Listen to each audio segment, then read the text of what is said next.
choose from. Some of those will be breakfast, some will be things like vegetarian.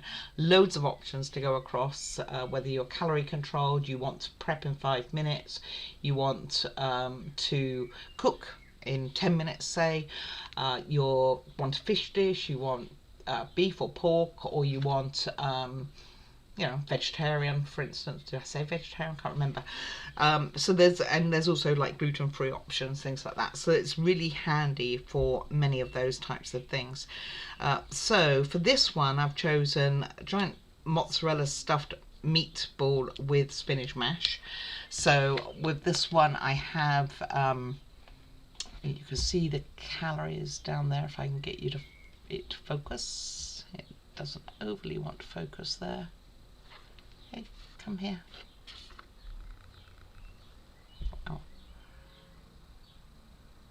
Okay, it's just not in a focusing mood today, I guess. Not going to get that. Anyway, the calories for this one was 618.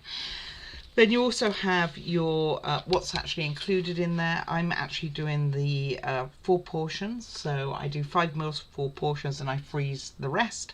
So I'll show you a little bit of it. I will also show you what it looks like once it's cooked, and once it's cooked, I will then show you how I prep it for basically going in the freezer.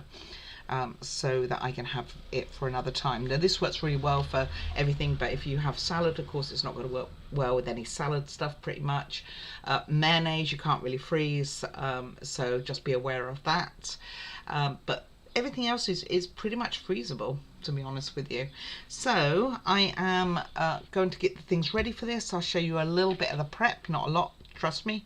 I'll get on and then do the cooking, and show you what it looks like, and then show you how I prep it for future use.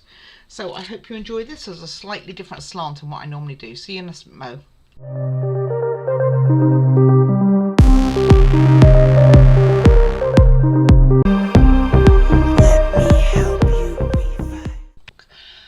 Obviously there's an allergen to milk as soon as you use milk, so if you do have allergen, you could always use almond milk, which I believe is good with gluten-free. Could be wrong, but I think so. And then you've got the way to make it. So make sure again you check everything off. I mean, everything is really in good condition. You've got tomatoes here, which, you know, some are not quite ripe yet, so that will last. You got your beef and pork mince, and used by the 20th of April, so 5 days on that for me. And then you have some spinach here, not my favourite, but we will be okay with, I'm okay with spinach, I'm not so bad. And we get 8 potatoes for this one, so that's a lot of mash, that's going to be a lot of mash. And then we get some other bits and pieces, tomato paste, get some oregano, and some, what is this, beef stock.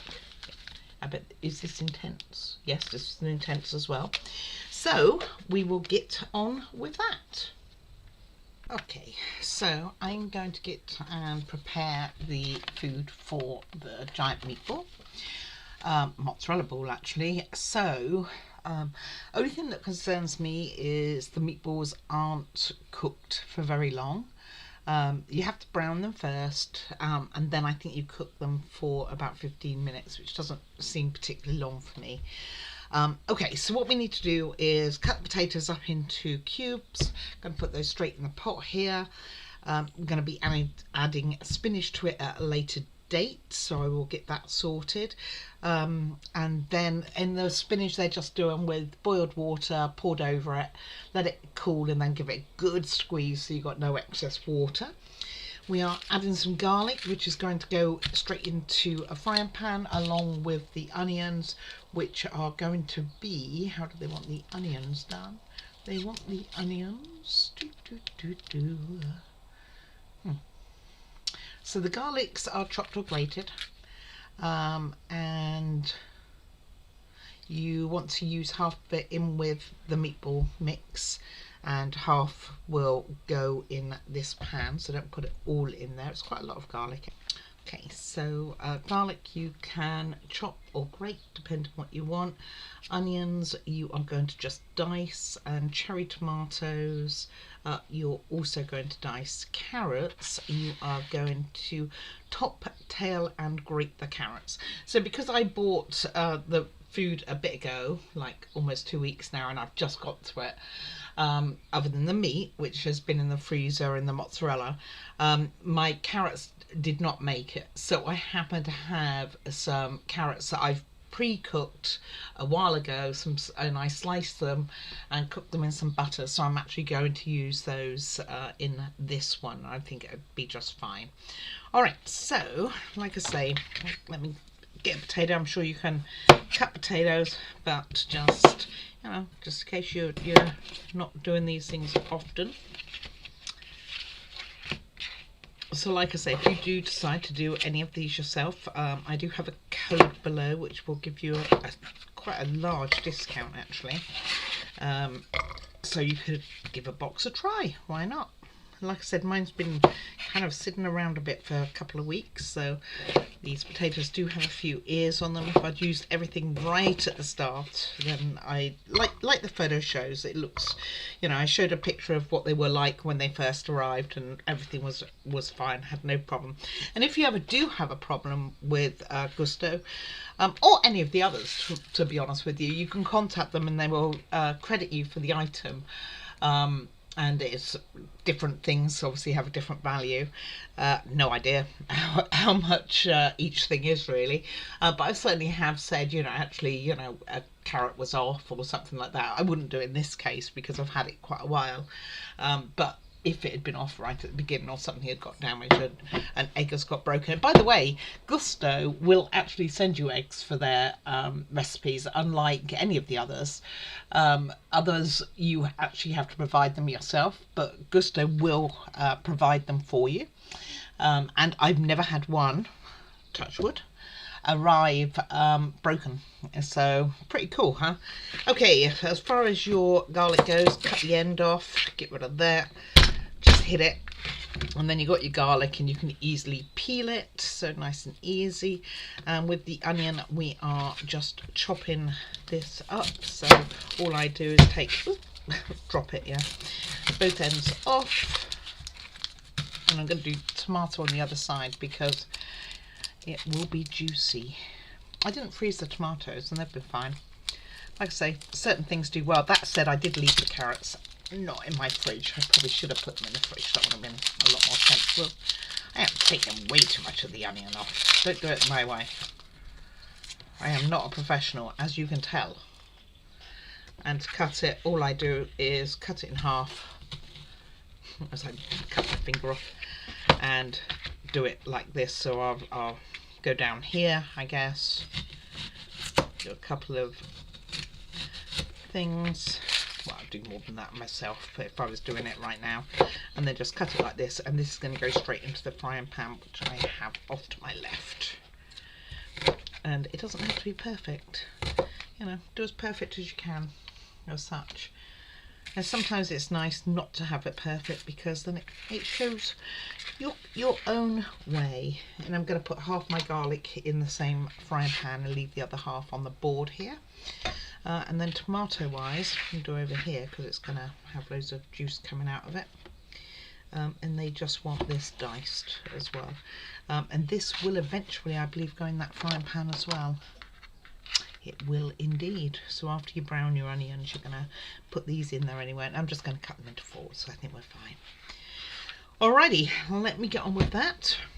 And I will come back once everything's together, and we can have a look at how it looks. It looks like it. Alrighty, and here we have it. So this is what it should look like. Mine's definitely more saucy. Maybe I should have added a bit more flour.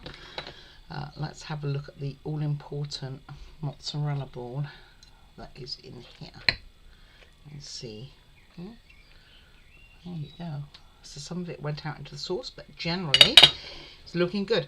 I prefer more sauce anyway. I can imagine you could add a little bit more flour. I use corn flour for mine to thicken it, which it didn't come with, but that's what I used. Yeah, I'll let you know what I think. I will review it afterwards and show you what we do for frozen for this one. All right, so what were my thoughts? I don't think it really looks like the picture. It is a lot more runny than the picture. It does only tell you to put 1 teaspoon of flour in. Anyway, I really did like it. It was very hot, so I burnt my tongue. But it was very good.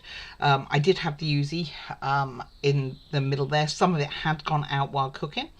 I thought it was really nice. Would I have it again? Yeah, I would. I think it was a really nice dish. It wasn't difficult. As much as you think this is difficult, it really isn't. You just flatten it out like a bit like a plate, saucer really. So not as big as a plate.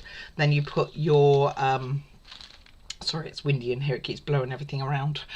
Then you put the mozzarella, half a mozzarella ball inside it.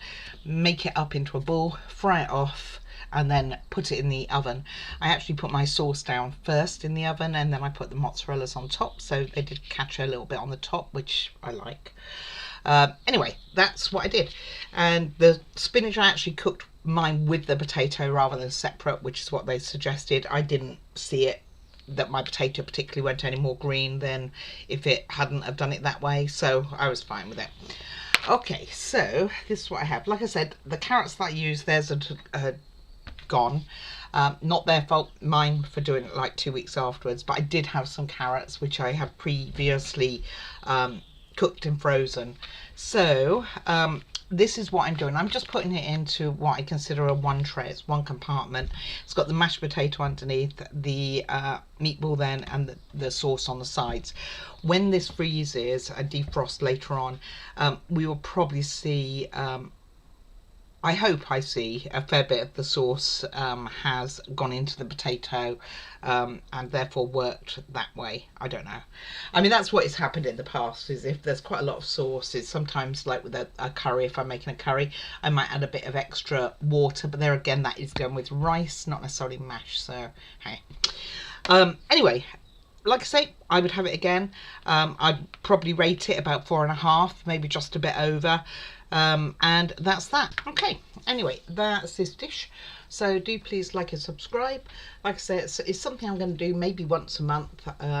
May not always be that either, but around about then, just to give you an idea of some of the things that I do, how I freeze it for future meals, which then keeps the cost right down. So for 20 meals in this case, I think it cost me £68. That's not with any discounts. However, if you want to get a discount, click on my link in the description. I think it's offering 65% off right now, so it'll bring the price even lower. You know, I mean, you couldn't even buy a meal for that out, really. Anyway, please like and subscribe. Leave any comments. I will get back to you.